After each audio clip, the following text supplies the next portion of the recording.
Summer is such a great time if you grow orchids. There's constantly things in bloom. Cattleyas are blooming a lot of Dendrobium Phalaenopsis are starting to spike. A lot of summer blooming phals are also blooming. The bigger phals tend to finish up, but it's such a rewarding time, especially if you just repotted a bunch of orchids in the spring, or if you had a bloom lull in the winter. Now's when things start really picking up. So in today's video, I'm going to share how I care for my collection in the summer. A couple of tips and things that I've learned along the way as the temperatures get warmer. So let's get right into it. So the first thing that I do in the summer is I increase the lights to my collection. So normally in the winter, they get 12 hours, in the spring 13, and in the summer, I increase that to 14 hours. So next week, I'm going to increase the lights 1 more hour. So the lights are typically running from like 6 a.m. to 8 p.m. This mimics the daylight differential that they get in the wild, and I have some species in here, and the light difference triggers some of their blooms. So that's the reason why I do it. If I only had hybrids, I probably wouldn't do it, but I get good results with this. Speaking of light, if you have orchids in a windowsill, especially near a south-facing window, you have to watch them because the sun tends to get stronger. So you might have to pull things away from the window. I've had some orchids near the sun that were fine in the spring, and then in the summer they got more scorched. Orchids love indirect light. South-facing might be too strong, but if you put like a sheer curtain, they like that indirect bright light. East-facing window works well for me for lots of my orchids. West is a bit too strong, so needs a filter, and north might not be enough. But I grow mostly under LED lights, and increasing the light this time of year is something that I've been doing for several years. Humidity is gonna pick up. Humidity is gonna pick up, especially if you're at work or if you don't have the AC running. It can pick up indoors. Our environments tend to be on the drier side, but in the summer, here in New York, there are times occasionally where the humidity does pick up quite a bit. So I try to leave a fan always running. I don't want any stagnant air in the room because that can be a breeding ground for fungal infections.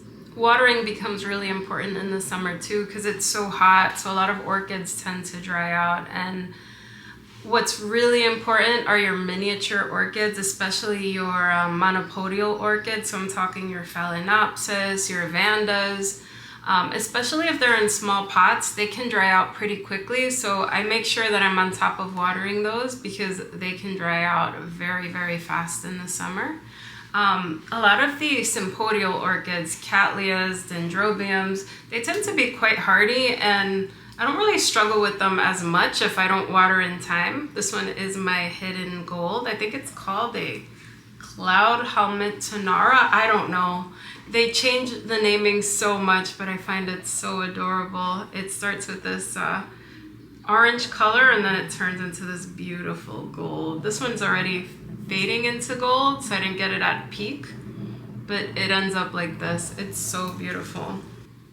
So I find that Cattleyas, Dendrobiums, any sympodial orchids, and sympodial meaning that they have pseudobulbs and canes, they store water within them. They tend to do well in drought. They tend to do better than these sympodial orchids, which don't have any pseudobulbs. So make sure that you're watering your Phalaenopsis well. They don't like to stay dry very long. And the most important part is if you're growing miniature orchids, those need to be watered more often because they're in small pots.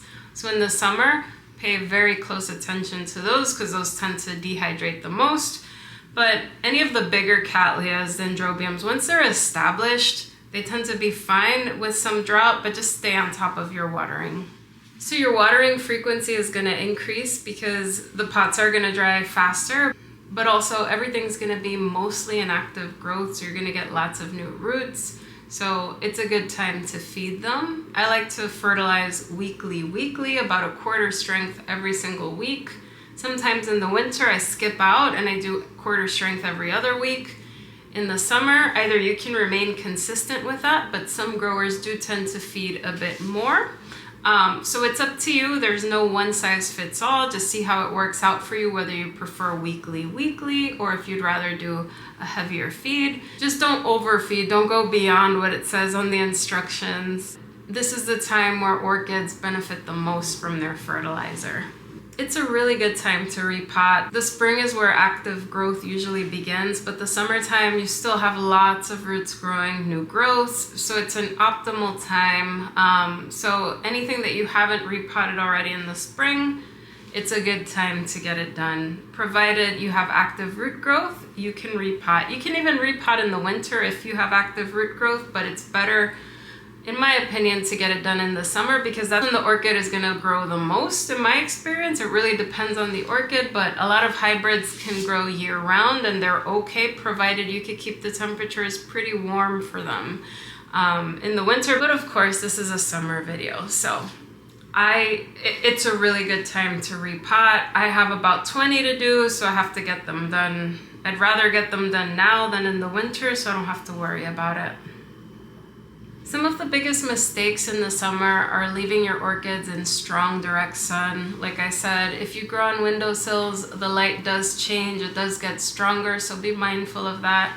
You want to make sure that you're watching the orchid leaves. Make sure there's no scorching on them, and everything should be okay. Just watch for burn marks. Another mistake is underwatering, particularly, as I mentioned, for smaller pots. A lot of miniature phals, they need water way more often. They can't stay dry so long. A lot of mini vandas, I have quite a few here on this shelf. So I have to stay on top of watering them. You don't want to water on a schedule, especially in the summer where things dry out very fast.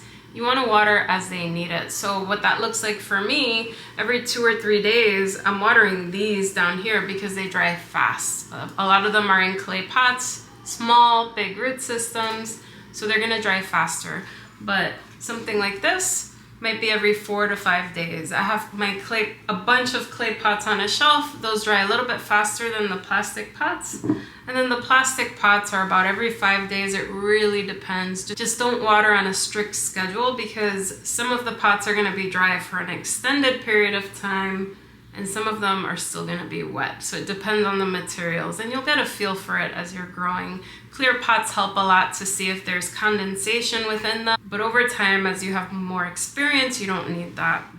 A care guide will be available for Bloom VIP members this weekend. If you're not a Bloom VIP member and you want to check out what that entails, I have a guide on how to grow Cattleyas linked down below if you want to check that out. I make monthly guides and resources focused on how to grow orchids indoors specifically. If that's something that interests you, the link is down below. It is such a good time. There's so many of my orchids in bud that you guys are gonna see very soon. I keep saying it, but I've had so many seedlings over years that I haven't seen bloom yet, and I think this is gonna be the year that I see some of them for the very first time. Anyhow, guys, thank you so much for watching, and I look forward to seeing you in the next video. Bye, everyone.